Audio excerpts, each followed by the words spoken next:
Had your Weber Q over 5 years? Today we're going to be checking out the Weber Q grill plates and the temperatures. So what we'll do is dive straight into it.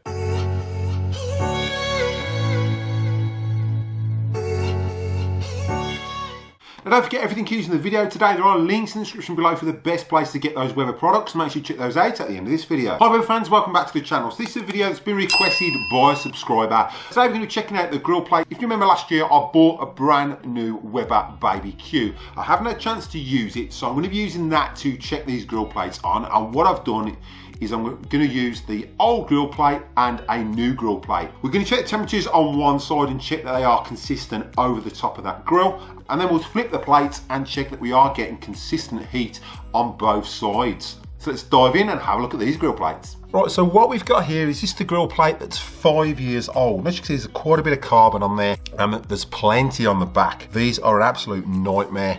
Over time, this carbon builds up, and the only way to get it off is to literally scrape it off. There is a cleaner I use, and I will put a link in the description of what cleaner I recommend for cleaning these grill plates. But this one, as I said, is 5 years old. So what I've done is I've bought a set of new Weber Q grill plates. So as you can see, the enamel's perfect on these, spotless on the back. What I want to know is whether the temperature differs between grill plate to grill plate, so whether this loses temperature over time. I'm assuming it doesn't, and to see whether that carbon makes a difference to the temperature over time.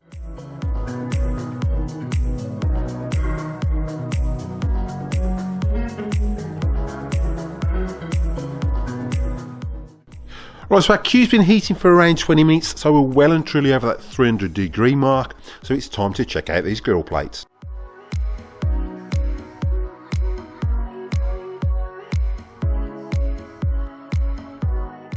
Right, so we're going to be checking this area here just to get the average temp. So this is the old grill plate. We'll hold that trigger. And we're getting around 363.9. So now we'll move across to the new grill plate. And again, we're going to check that same area. And we're getting 325.6.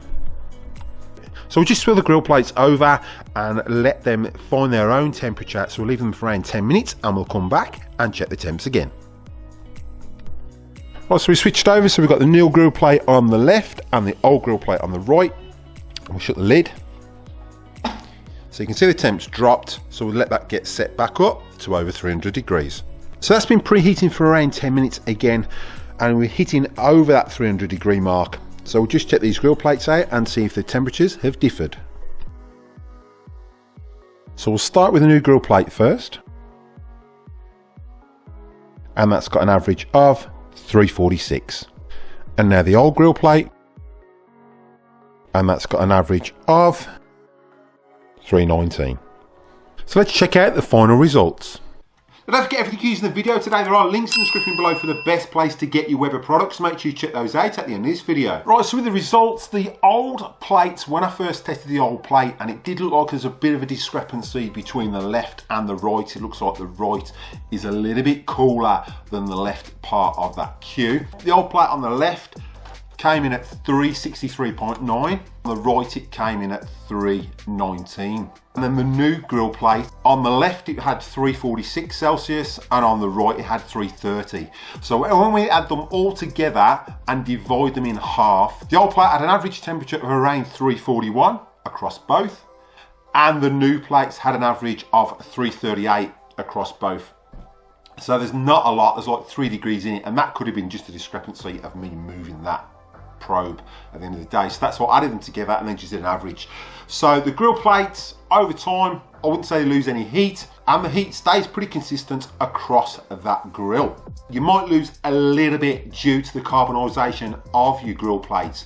My advice is if your grill plates aren't going rusty, then there's no point buying any new ones unless you're suffering from food sticking, as I do. And that was the reason that I bought another set of grill plates for my older Baby Q. Now, if you want to check out the can side table, put an archive above link to my review of those. And I'll put a link to the video of the Weber Baby Q. So make sure you check that out next. For those new to the channel, if you find you getting value out of this content, the contemplate showing support by slapping that subscribe button. It's absolutely free. Ding that bell for notifications so you don't miss an upcoming episode. Give us a big thumbs up and comment down below. I will reply to the comment, and if you like what you comment, I'll pin it to the video. So what we'll do is cut to any bloopers, and I'll catch you in the next one.